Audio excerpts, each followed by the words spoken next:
გარდაბნის სოფელ მარტყოფში სააკაძის ძეგლის მიმდებარედ სკვერის მოწყობის სამუშაოები ქვემო ქართლში სახელმწიფო რწმუნებულმა მერთან ერთად დაათვალიერა.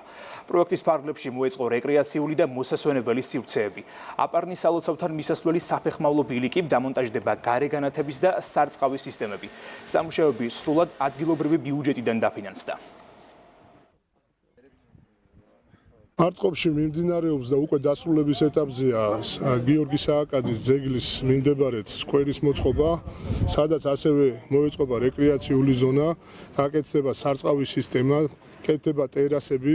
სკვერისთან საფეხმავლო ბილიკით ავდივართ აპარნის სალოცავთან, რომელიც ამ სოფლისთვის ტრადიციულია, ყოველწლიურად იმართება ღონისძიებები.